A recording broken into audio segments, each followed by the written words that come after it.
Meeting you here today was to be of whatever service I could to you. Yeah, well, I do have a lot of questions.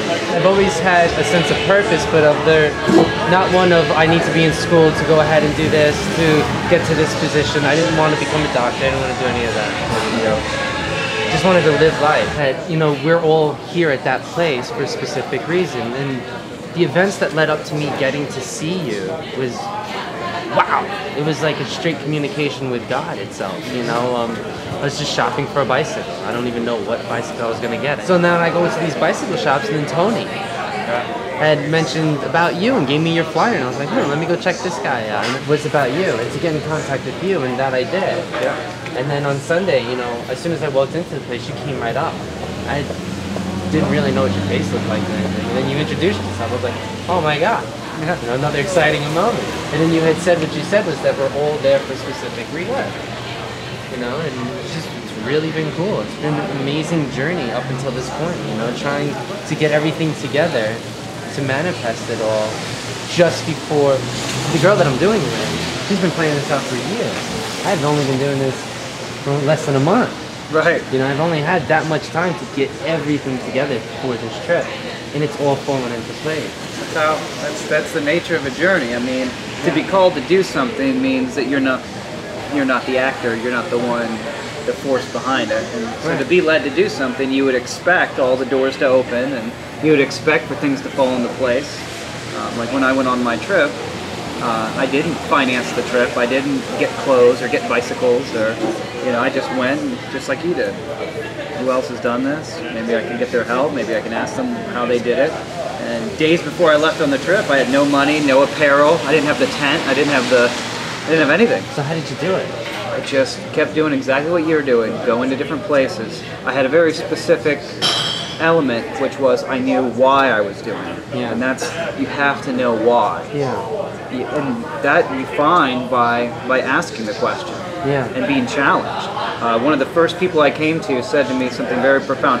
Why a bike? Why this route? Why? And I didn't have those answers. I was actually going to him to ask for money. He was a local tycoon. And in answering those questions of why I was on the journey and what it meant to me and why it was important and why every aspect was important allowed me then to go forward. So I said, you're never going to have somebody come in here and say, I'm doing this for hospice. I have this unbelievable hospice story and I'm not going to accept any money at all. And that came out of my mouth and I was like, what? I was like, because I had never thought of that. What did I just do? What did I just say? But that became the hallmark of the whole trip. Yeah. How I was provided for was I decided I'm not going to provide for myself. I'm going to live every day of service to another human being. Right. And in doing that, I know I'll be provided for. And that's actually how the whole trip was financed every day, in and of the days. Yeah. I mean, I can tell you, I made it the 6 months, but only because of that element. And it's only until you put yourself out there and put yourself into those positions and you have something where you go, you know what, at the core of this thing, you strip everything away. Strip hospice, strip personal experience, strip bicycles, strip everything down. What is the core value of this mission? And it's service. At the core of a human being, the only true expression of gratitude is to lay whatever you have, your time, your money, and you're already doing it. Yeah. Do it with intention. And that's what I have been doing, yeah. So, and that's it. And that became my core value of that trip. It's very wild, to hear something like this, because I'm not throwing away, I'm giving away everything. I mean, some things have value to it, which I'm trying to raise money for this expedition. I still have to buy the bike. That's why when I heard that your bike was up for auction, I was like, I want to do it today. I'm going in the middle of winter. I did too, yeah. You did it too, in the middle of winter. How did you stay warm? Because I'm thinking about getting like emergency bivvies and all of that good stuff. As far as, how tall are you? 5'10". Yeah, about my size. Yeah. I'll be able to hook you up with most of the apparel that you're going to need. Really? Oh yeah. Okay, cool, man. Yeah, you're going to need that. I know, I don't know what I'm going to need exactly. So I have everything you're going to need. But you were really warm and everything? Oh yeah, I was hot. You were hot. Yeah, once your body gets to a certain percent body fat and it's used to working like that and you're used to... How much weight did you lose? It just went different places. Because I know I've been biking from Bradenton all the way to Sarasota every night. My car broke down. Yeah. And about 2 months ago. my car broke down too, right as I started my journey. A couple months before. Yeah. The whole beginning of this whole journey. Yeah. I got a job out in Bradenton because I couldn't afford working my business anymore. It just wasn't paying my bills or anything, and I was at this dead end, and I was like, I don't know what to do. And through a friend, I was able to get the job where I'm at now. It's Pier 22 out in Bradenton. Cool. So that's like 27 miles away from where I live. I live in South Sarasota. That's perfect. And and I've been biking for the past 2.5 months back and forth. Some days I bike both ways, so that's like 57 miles. That's perfect. I didn't have that luxury of being able to get around, but instead I do have the luxury of the bicycle, which my first one broke, and my brother lent me his. Yeah. You know? Same thing. I had to use a borrowed bike for the trip too. Really? Oh yeah. Yeah, that's pretty much normally. I mean, anytime you set an intention to do something, you're going to be provided with all the things you need in order to accomplish it. You needed time on the bike.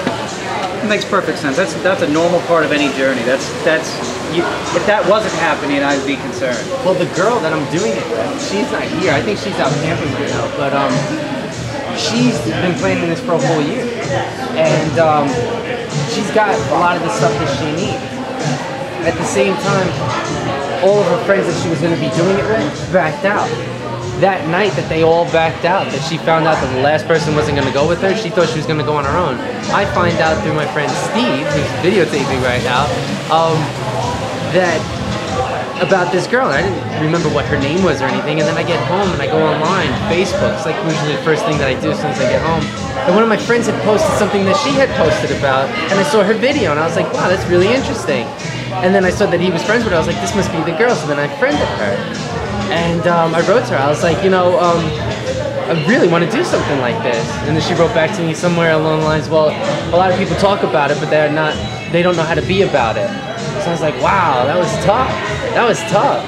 The next day I woke up, it was all in my mind. I went to sleep on it. I woke up, it was all in my mind. Second day was in my mind. Third day, even more in my mind. And then before I knew it, I made a decision.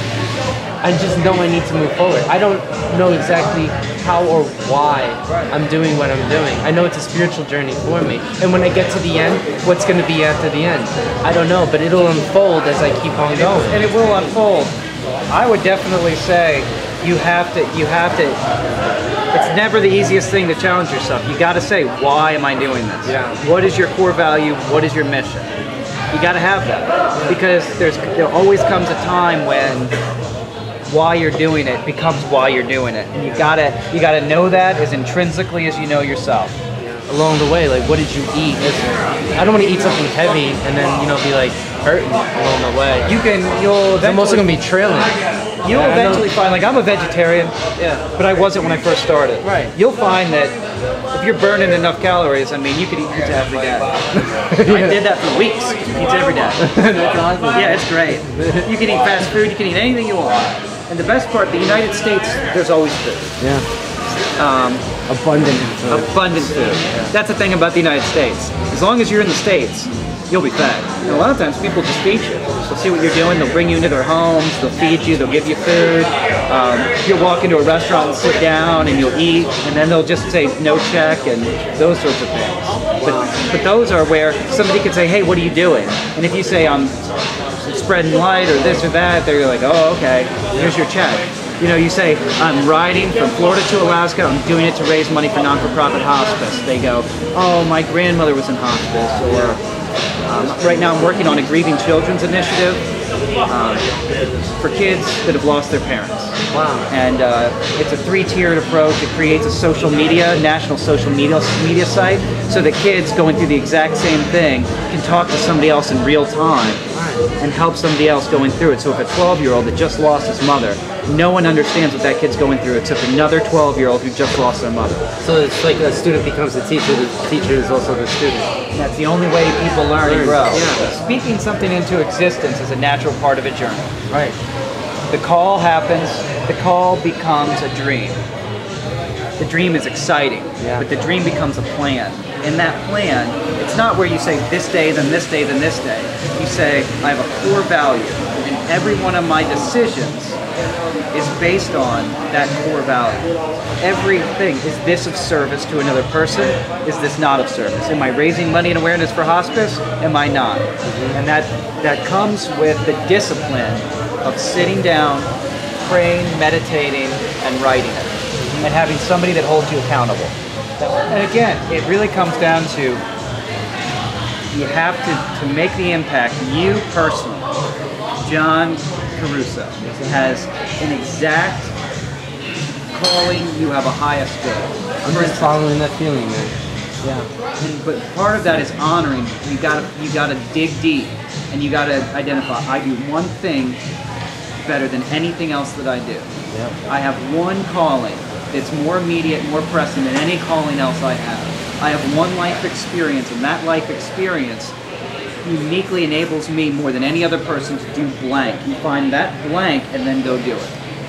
And you just have to be writing, praying, meditating, please let me reveal it so that I can do my thing, whatever it is. Out of nowhere, I'm on this trip. I think it's about hospice or about writing, I have a million different things going on in my mind. And it was shown a million times. JW, you do one thing better than anybody else. You're made to communicate.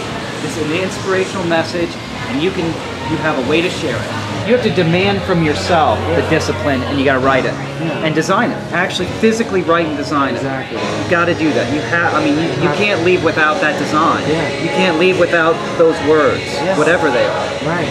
Because there'll come a time where unbridled passion just shoots out in a million different directions. But it's like when you take the magnifying glass and you direct that light, it becomes a powerful, much more powerful and focused tool that now it can explode the whole world on fire. The sun in a magnifying glass. Exactly. Right now you're the sun. Yeah. The magnifying glass is the focus. Right. And that will change somebody's life. That's transformative.